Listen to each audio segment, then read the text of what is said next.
Science का project है, class 12 के अंदर हमको कंप्यूटर साइंस का प्रोजेक्ट बनाना पड़ता है। और अभी वो समय चल रहा है कि हमको कंप्यूटर साइंस का प्रोजेक्ट अभी हमको अपना सोच लेना चाहिए कि कंप्यूटर साइंस का हमको क्या प्रोजेक्ट बनाना है और हम उसको कैसे इम्प्लीमेंट करेंगे। ओके, तो मैं आपको बेसिकली, मैं कोई बड़ा प्रोजेक्ट आपको बनाना नहीं बताने वाला हूँ, बल्कि मैं आपको ये बताना चाहता हूँ कि कंप्यूटर साइंस का यदि आपका प्रोजेक्ट स्टार्ट करते हैं तो आप बहुत बेसिकली किस तरीके से आप स्टार्टिंग कर सकते हैं। जनरली हम क्या करते हैं, जनरली बहुत टिपिकल टाइप के प्रोजेक्ट पे जंप करते हैं और हमको वहाँ पर इम्प्लीमेंट करना काफ़ी कठिन होता है। बहुत सारी कोडिंग हम देखते हैं वहाँ पर और हमको वो बड़ा टिपिकल टाइप का लगता है। तो हमको स्टार्टिंग कहाँ से करना चाहिए, किस तरीके से हम जो है बहुत सिंपलीफाइड छोटा सा प्रोजेक्ट भी बना सकते हैं। ज़रूरी नहीं है कि हम बड़ा प्रोजेक्ट बनाएं, लार्ज एंड कॉम्प्लेक्स प्रोजेक्ट बनाएं। प्रोजेक्ट हमको खुद से बनाना चाहिए और ऐसा होना चाहिए प्रोजेक्ट जो हमको समझ में आए। ठीक है, और तो उसको किस तरीके से आप स्टार्ट करेंगे, तो स्टार्टिंग कहाँ से कर सकते हैं। धीरे धीरे हम एक प्रोजेक्ट सिंपल प्रोजेक्ट आपका बन जाएगा, तो उसको आप जो है आगे जो है टिपिकल लेवल पर, कॉम्प्लेक्स लेवल पर इसको बढ़ा सकते हैं उसका। ओके, तो स्टार्टिंग हमको कैसे करना है, जैसे हम जानते हैं कि पाइथन का जो प्रोजेक्ट होता है, वो प्रोजेक्ट हमारा उसके अंदर हमको पाइथन और पाइथन के बाद कम से कम एसक्यूएल का हमको यूज करना पड़ता है। ओके, पाइथन एसक्यूएल कंबाइन करके हम कोई प्रोजेक्ट बना सकते हैं। और पाइथन एसक्यूएल ज़रूरी नहीं है, इसके साथ में आप और दूसरी भी टेक्नोलॉजी यूज कर सकते हैं। तो मैं आपको ये बताने वाला हूँ, इसके अंदर मैं माई एसक्यूएल की जगह यहाँ पर मैं सिंपल एसक्यूएलाइट का यूज करने वाला हूँ, क्योंकि एसक्यूएलाइट एक ऐसा ऑपरेटिव डाटाबेस सिस्टम है जो कि आपको पाइथन के साथ में ही मिल जाता है। आपको अलग से इसके अंदर इंस्टॉलेशन नहीं करना पड़ता है, अलग से आपको इसको अलग से कंट्रोल करने की जरूरत नहीं पड़ती है। तो आप एसक्यूएलाइट का यूज कर सकते हैं यदि आप सिंपल प्रोजेक्ट बनाना चाहते हैं। साथ में यदि इसके अंदर आप जो है टिकंटर लाइब्रेरी का यूज कर लेते हैं, तो टिकंटर लाइब्रेरी से आपको यहाँ पर ग्राफिकल व्यू इसका मिल जाएगा। कोई भी आपको ग्राफिक्स डिस्प्ले करना है, कोई भी आपको विंडो ग्राफिकल फॉर्मेट में डिस्प्ले करना है, तो टिकंटर का यूज कर सकते हैं। तो बेसिकली मैं पहले पाइथन एंड एसक्यूएलाइट से स्टार्ट करते हैं। यदि आपने ये बना लेता है, फिर आप उसके बाद टिकंटर को इंक्लूड कर सकते हैं, तो जो भी आपका प्रोजेक्ट है वो आपका ग्राफिकल फॉर्म में डिस्प्ले होना शुरू हो जाएगा। ठीक है, तो बहुत ही बेसिक प्रोजेक्ट है, कैसे बनाते हैं देखते हैं अपन। ओके, तो हम चलते हैं, पहले हमारी फाइल बनाते हैं। तो हमारी फाइल है यहाँ पर, न्यू फाइल हम क्रिएट करते हैं। ओके, तो अब हमको सबसे पहले क्या करना है, यहाँ पर हमको यह देखना है कि बहुत सिंपल सा एक मेनू डिजाइन करना है हमको। तो हमें अब लाइब्रेरी इंपोर्ट करेंगे, वो हमारी होगी इसमें एसक्यूएलाइट 3। ओके, एसक्यूएलाइट 3 को इंपोर्ट कर रहे हैं। अब इंपोर्ट करने के अलावा और हम क्या इंपोर्ट करेंगे, इसके अलावा हम कुछ भी इंपोर्ट नहीं कर रहे हैं। इसके अलावा हम एक सिंपल सा एक मेनू बना रहे हैं यहाँ पर, जिससे आप सिंपल प्रोग्राम लिखते हैं वाइल ट्रू। ओके, तो यहाँ पर हम जो है वाइल ट्रू लिख दिया, जिससे हमारा प्रोग्राम चलेगा कंटिन्यूसली। अब इसके अंदर हम यहाँ पर इंटर कर रहे हैं अपनी चॉइस है, चॉइस के लिए हम यहाँ पर इनपुट करा रहे हैं यहाँ पर। ओके, इंटर योर, यहाँ पे हम यहाँ पे इंटर का यूज करेंगे, यहाँ पर इनपुट का यूज किया। इनपुट के अंदर यहाँ मैसेज दे रहे हैं आप, इंटर योर चॉइस, है ना, 1 2 create table. Okay, create table, 2 2 insert record. Okay, and 3 2 view table. Okay, 3 2 view table and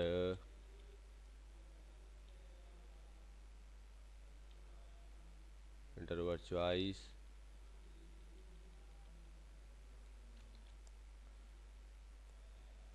enter your choice। okay, enter 1 2 1 2 create table. Okay, first choice हो गई हमारी। एंड देन टेबल यदि create करना तो उसके लिए 1 एंटर करेंगे। देन 2 2 इंटर इंटर 2 2 क्रिएट, है ना, 2 2 insert, 2 2 insert a record and 3 2 view table content. जो भी टेबल कंटेंट उसको देखना है, टेबल कंटेंट को देखने के लिए हम यहाँ पर 3 एंटर करेंगे। टेबल कंटेंट एक्चुअली हम क्या कर रहे हैं, मेन मेनू डिजाइन कर रहे हैं इसके अंदर।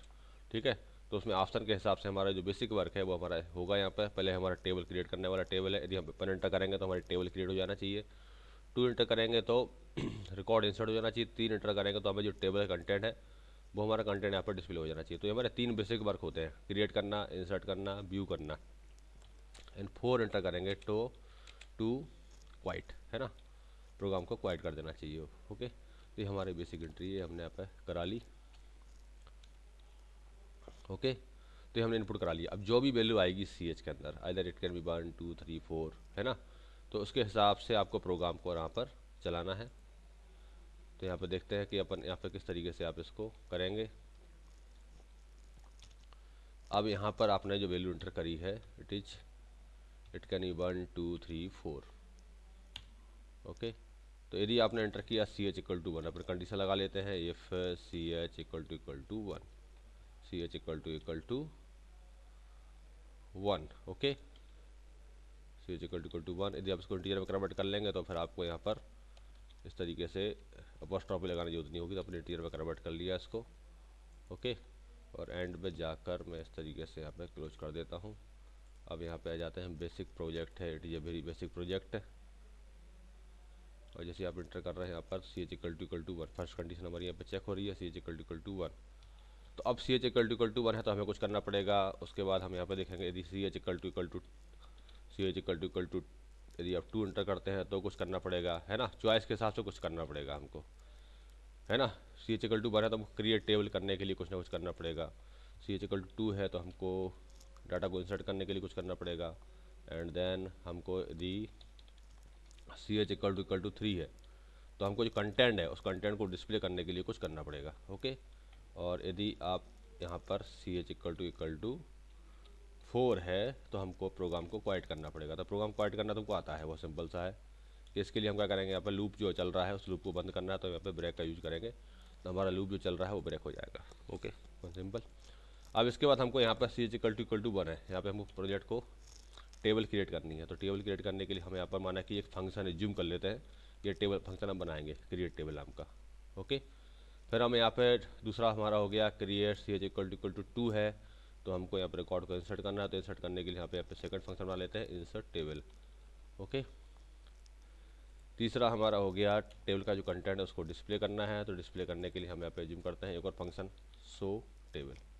ओके, जैसे हम जानते हैं कि जो पाइथन होता है, पाइथन के अंदर जो भी काम होता है वो फंक्शन के फॉर्मेट में होता है। बहुत सारे फंक्शन आप अलग अलग काम के लिए फंक्शन बना सकते हैं।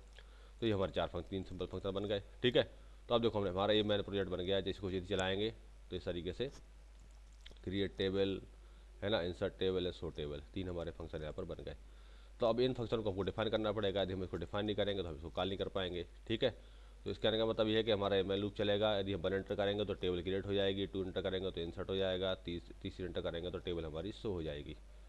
ठीक है, तो इसका नाम कोई भी ग्राफिक यूज नहीं कर रहे हैं, सिंपल अकेला बेसिक पाइथन का यूज कर रहे हैं, कुछ भी यूज नहीं कर रहे हैं इसके अलावा। ओके, तो पहला हमारा काम है कि हम टेबल को क्रिएट करें। ओके, तो टेबल क्रिएट कैसे करेंगे वो हमको देखना है यहाँ पर। तो क्रिएट टेबल करने के लिए हमारे पास फंक्शन है क्रिएट टेबल। तो यहाँ पर आपने फंक्शन लिखा define create table. Okay, function है हमारा। अब इसके बाद हम यहाँ पर क्या करेंगे, पहले हम लाइब्रेरी इंपोर्ट कर चुके हैं, इंपोर्ट एसक्यूएलआइट को हम कर चुके हैं, इसको फिर से इंपोर्ट करने की ज़रूरत नहीं है। और यहाँ पे हमने एक मैसेज ले लिया सपोज। ओके, तो अब हमको क्या करना पड़ेगा, सबसे पहले हमको एक माई डाटाबेस का कनेक्शन क्रिएट करना पड़ेगा। जैसे हम जानते हैं एसक्यूएलआइट करना, तो पहले हमको डाटाबेस का कनेक्शन क्रिएट करना पड़ेगा। तो हमारा कमांड है माई एसक्यूएलआइट 3 डॉट कनेक्ट। ओके, अब जो भी डाटाबेस आपको क्रिएट करना है तो अब डाटाबेस का नाम यहाँ पर लिखेंगे, है ना। तो सपोज आपने लिखा यहाँ पर CS4.db। सपोज मेरा जो डाटाबेस है वो CS के स्टूडेंट के बारे में इंफॉर्मेशन मेंटेन करने के लिए हम बना रहे हैं। तो CS4.db नाम का एक डाटाबेस है जिसको हम यहाँ पे क्रिएट कर रहे हैं, उसे कनेक्ट कर रहे हैं। तो उसका जो कनेक्टर है वो हमारा MDB हो गया। अब कनेक्टर करने के बाद हम जानते हैं कि कनेक्शन के बाद हमको उसका कर्सर क्रिएट करना पड़ता है। यदि कर्सर हम क्रिएट नहीं करेंगे तो हम कमांड एग्जीक्यूट नहीं कर पाएंगे। तो उसके लिए हम कर्सर क्रिएट करते हैं। कर्सर नाम का एक वेरिएबल ले लिया m/c, और इसके अंदर हम लिख रहे हैं mdb डॉट कर्सर। ये आपने कमांड दिया तो इसका जो कर्सर है वो क्रिएट हो जाएगा। तो m/c कर्सर है। ओके, कनेक्शन बना लिया, कनेक्शन से हमने कर्सर बना लिया। अब कर्सर से हम जो भी कमांड एग्जीक्यूट करना है वो कमांड यहाँ पर हम एग्जीक्यूट कर देंगे। ओके, तो m/c डॉट एग्जीक्यूट, है ना, बहुत सिंपल सा रहता है। आपको यदि कोई एसक्यूएल एग्जीक्यूट करना है तो आप m/c जो भी कर्सर है, कर्सर डॉट लगाएंगे, उसके बाद एग्जीक्यूट लिखेंगे, एग्जीक्यूट के बाद जो भी आपका एसक्यूएल है उस एसक्यूएल को यहाँ पर लिख देंगे। ओके, तो यहाँ पे लिखेंगे आप क्रिएट टेबल, है ना, टेबल क्रिएट करनी है। अब टेबल का नाम क्या है, सपोज टेबल का नाम है आपका suppose student. Okay, student table का नाम है। और टेबल के नाम के अंदर हमारा जो भी जैसा हमारे एसक्यूएल लिखते हैं वैसा का वैसे लिखना है। सपोज नेम नाम का एक एट्रीब्यूट्स है जो कि कैरेक्टर टाइप का है, और कैरेक्टर के अंदर अपन जो 40 लेंथ देते हैं। वह बेसिक प्रोजेक्ट बना रहे हैं हम, और इसके अंदर सपोज रोल नंबर जो है वो हमारा इंटीजर टाइप का है। ओके, तो ये हम यहाँ पे एसक्यूएल को यहाँ पर रन कर रहे हैं। ओके, ये हो गया, ये हमारा काम हो गया। ठीक है, ये बेसिक स्टेप हमको फॉलो करना पड़ेंगी। इसके बाद हम क्या करेंगे, इसके बाद हम प्रोजेक्ट को यहाँ पे डाटाबेस को बंद करना ज़रूरी है। ये हमारा एसक्यूएल जब रन हो जाएगा तो हमको यहाँ पर डाटाबेस को बंद करना ज़रूरी है। ओके, mdb डॉट क्लोज है ना। तो अब इतने से काम चल जाएगा क्या, इसके अंदर कोई दिक्कत आ सकती है क्या? अब हम जानते हैं कि यदि प्रोग्राम को चलाते हैं तो प्रोग्राम चलाते समय किसी प्रकार की यदि एरर आती है तो उस एरर को भी हमको कंट्रोल करना आना चाहिए, है ना, जिसको हम बोलते हैं एक्सेप्शन। तो एक्सेप्शन आना भी ज़रूरी है ना। तो ये पूरा का पूरा जो कमांड है, माना कि डाटाबेस आपका पहले से बना हुआ है, डाटाबेस आपका कनेक्ट नहीं हो पा रहा है, या टेबल आपकी कनेक्ट नहीं हो पा रही है, तो उस केस में हम किस एरर को कैसे हैंडल करेंगे? तो उसके लिए हमको ट्राई एक्सेप्शन का यूज करना पड़ेगा। तो ट्राई एक्सेप्शन के लिए हम क्या करेंगे, यहाँ पर ये जो ब्लॉक है पूरा का पूरा, इसको हम जो है किसके अंदर रखेंगे, ट्राई के अंदर रखेंगे। ओके, इसके अंदर कोई यदि एरर आती है तो उस एरर को हम जो है कंट्रोल कर लेंगे, क्योंकि प्रोजेक्ट चल रहा है तो आपका इस समय कोई एरर नहीं आना चाहिए, है ना। एरर को कंट्रोल करना आना चाहिए, एरर आ जाए कोई दिक्कत नहीं है, लेकिन उसको एरर को कंट्रोल करना आना चाहिए। तो हम इसके लिए एक्सेप्ट का यूज करेंगे यहाँ पर, और एक्सेप्ट के बाद यहाँ पर एक मैसेज ले लेंगे। ओके, यहाँ पे अपन मैसेज दे देंगे, कुछ भी यहाँ पर मैसेज दे देंगे, प्रिंट। ये जो ऊपर वाला है डाटाबेस तभी कनेक्ट नहीं होगा जब डाटाबेस अवेलेबल नहीं होगा, या फिर आपका टेबल अवेलेबल नहीं होगा, है ना। तो यहाँ पर लिख देंगे फाइल ऑलरेडी। यदि फाइल बन जाती है पहले से तो इस टाइप से ये कनेक्ट नहीं हो पाएगा, या डाटाबेस आपका फिर से टेबल फिर से क्रिएट नहीं हो पाएगी। तो फाइल ऑलरेडी क्रिएटेड, है ना, इस तरीके से आप यहाँ पर मैसेज दे सकते हैं। Okay, file already created. Okay, और यदि ये काम हो जाता है आपका, सपोज पूरा का पूरा कमांड चल गया, ओके, तो उस केस में आप यहाँ पे क्या करेंगे, यहाँ पे आप मैसेज दे देंगे प्रिंट यहाँ पर टेबल क्रिएटेड सक्सेसफुली। ओके, ऐसा आप मैसेज दे देंगे जिससे हमको पता पड़ जाएगा कि टेबल आपकी क्रिएट हो चुकी है, टेबल क्रिएटेड सक्सेसफुली। ओके, वैसे ही आप यहाँ पे फाइल की जगह यहाँ पे लिखेंगे table created successfully, table already created, table already created. Okay, तो ये हमने कर लिया। अब इसके बाद अब हमारा काम क्या है, तो हमारे कमांड पूरा बन गया इसके अंदर, है ना। ये पूरा का पूरा जो फंक्शन है, ये पूरा का पूरा फंक्शन हमारा बन चुका है क्रिएट टेबल का। बस इतना सिंपल सा रहता है, बस सिंपल अपन जो डाटाबेस की हैंडलिंग कर रहे हैं उसी को यहाँ पे यूज कर रहे हैं। उसके बाद हमारा अगला काम है हमारा पर डाटा को इंसर्ट कराना, है ना। डाटा को जो भी हम कर रहे हैं उसको इंसर्ट कराना है आपको। तो इंसर्ट टेबल ये जो फंक्शन है इसको डिफाइन करना है, इंसर्ट टेबल। ओके, तो इंसर्ट टेबल फंक्शन ले रहे हैं यहाँ पर, इसको यहाँ पर डिफाइन कर रहे हैं। डिफाइन करने के बाद अब देखिए इसके अंदर, है ना, तो फिर से हमको डाटाबेस को कनेक्ट करना पड़ेगा। वही के वही स्टेप हमारी फिर से वही की वही स्टेप रहेंगी, एक ही स्टेप हमारी फिर से रहेंगी। फिर से हमको कर्सर लेना पड़ेगा, फिर से एग्जीक्यूट करना पड़ेगा, ये सारी चीज़ें फिर से रहेंगी। ओके, तो इसको अपन फिर से ले लेते हैं, यहाँ पर कॉपी कर लेते हैं। ओके, ये चीज़ हमको करना पड़ेगा। फिर से हमको डाटाबेस बनाना पड़ेगा, उसके अंदर फीडिंग कराना पड़ेगी। ओके, इस तरीके से हो गया। अब चूंकि यहाँ पे आपको क्रिएट नहीं करना है, यहाँ पे आपको इंसर्ट करना है, तो इंसर्ट करने के लिए यहाँ पे हम क्या करेंगे, इंसर्ट इनटू का यूज करेंगे। ओके, यहाँ पे हम यूज करेंगे इंसर्ट इनटू। इंसर्ट इनटू के बाद क्या आता है, इंसर्ट इनटू और टेबल का नाम आता है, तो टेबल का नाम लिखेंगे। टेबल का नाम क्या है हमारा, स्टूडेंट टेबल का नाम है। और इसके बाद हमारा अगला क्लॉज रहता है इसके अंदर वैल्यूज। तो वैल्यूज के अंदर हम यहाँ पर एज्यूम कर लेते हैं कि हमारे पास में दो वेरिएबल्स हैं, एक एम है और दूसरा एन है। तो दो डाटा हम ले रहे हैं, इसके अंदर दो एट्रीब्यूट हमारे पास में, एक नेम है दूसरा रोल नंबर है। तो नेम को हम क्या करेंगे, एक्चुअली इनपुट करा लेंगे नेम के अंदर, और एम के अंदर, और रोल नंबर को एंटर करा लेंगे एन के अंदर। ओके, इस तरीके से तो हम सब एज्यूम कर ले जाते हैं यहाँ पे कि हमारा जो है दो वेरिएबल्स है, हमें क्रिएट नहीं करें, क्रिएट कर लेते हैं। ओके, तो इस तरीके से एक्चुअली फॉर्मेट इस तरीके से रहता है इसका देने का। ये आपने दे दिया यहाँ पर, ये फॉर्मेट दे दिया, इस तरीके से आपको इनपुट कराना है। ओके, एंड सेकंड वेरिएबल हमारा है N.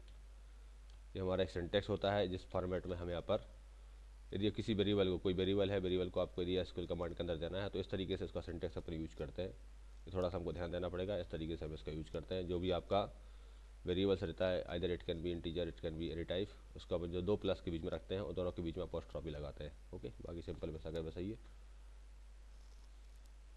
Values and then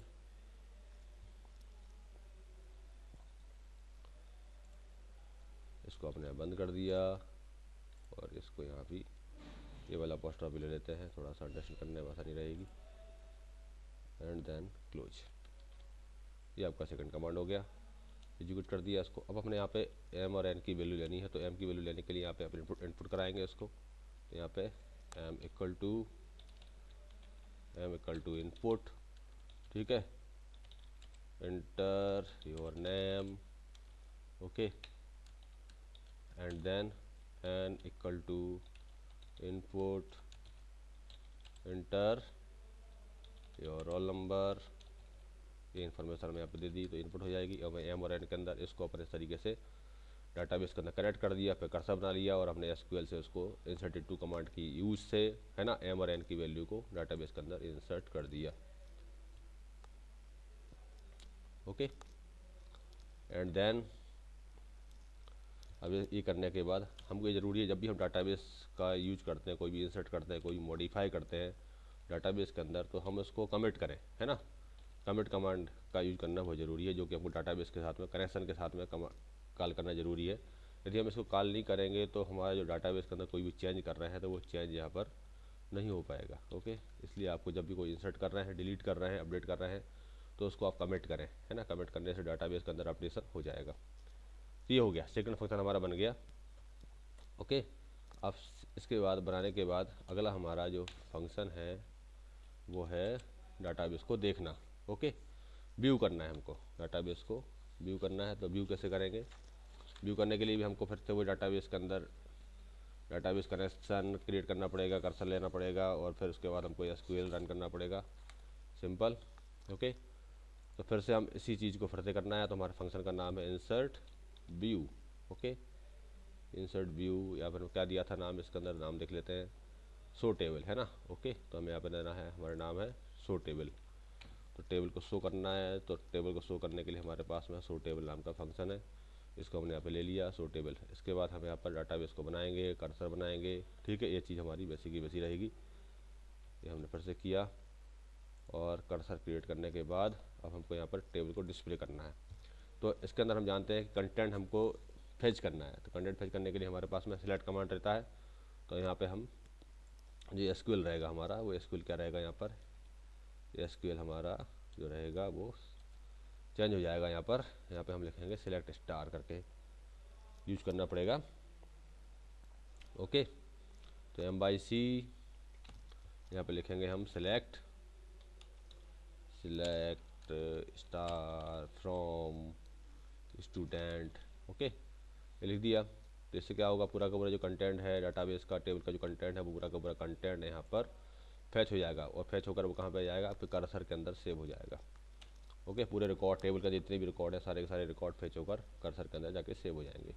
okay, अब सेव हो गया। इन रिकॉर्ड को हमको यहाँ पे लिस्टेड फॉर्म में लेके आना है। तो हम क्या करेंगे, जो भी डाटा है, तो डाटा को हम क्या करेंगे, डाटा को फेच करना पड़ेगा कर्सर से। तो कर्सर से फेच करने के लिए हमारे पास में एक फंक्शन होता है जिसको बोलते हैं M/C। कर्सर हो गया, इसके अंदर फैच ऑल का यूज करेंगे तो पूरा पूरा रिकॉर्ड जो है वो हमारे इसके अंदर से कर्सर से निकल कर लिस्टेड फॉर्म में लेफ्ट साइड में जो वेरिएबल है उसमें कॉपी हो जाएंगे, मतलब डाटा के अंदर ही कॉपी हो जाएगा। ओके,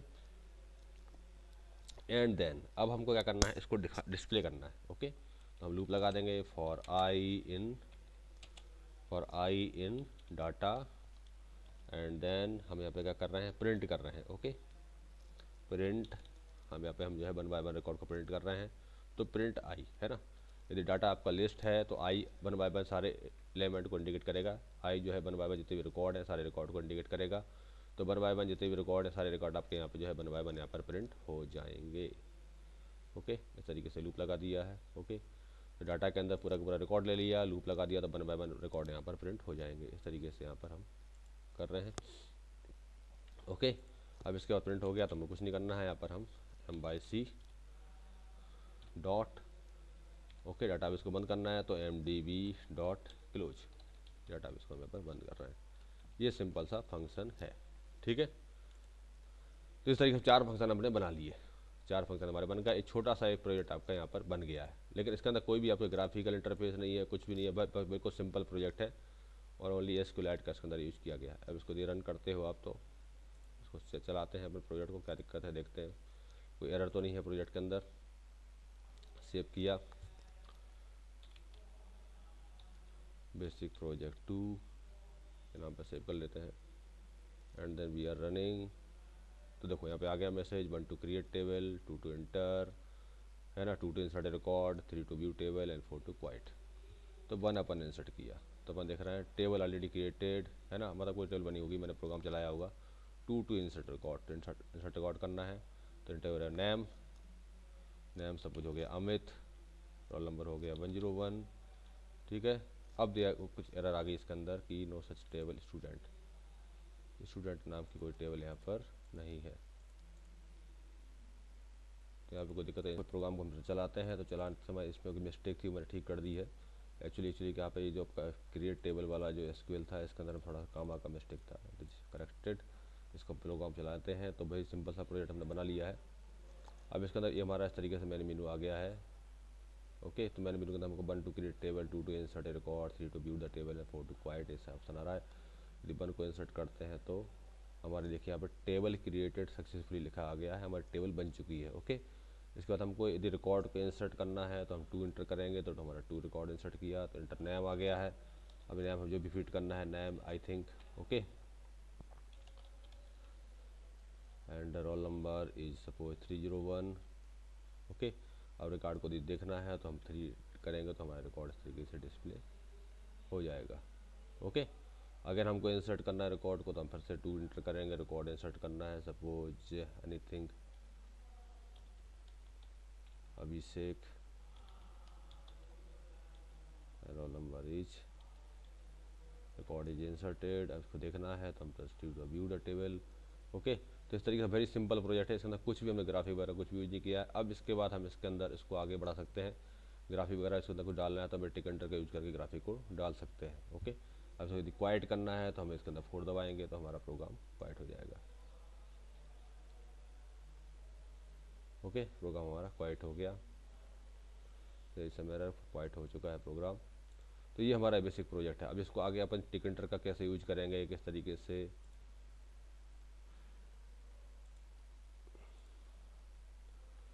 टिक एंटर का कैसे यूज करना है, किस तरीके से हम टिक एंटर का यूज करके पूरा का पूरा जो सॉफ्टवेयर है, पूरा प्रोजेक्ट है, उसको हम जो है ग्राफिक वर्जन में बनाएंगे, ग्राफिक का यूज करेंगे। जो भी हम डाटा एंटर कराएंगे, जो भी हम शो करेंगे, वो हम जो है ग्राफिकल विंडो में डिस्प्ले करेंगे।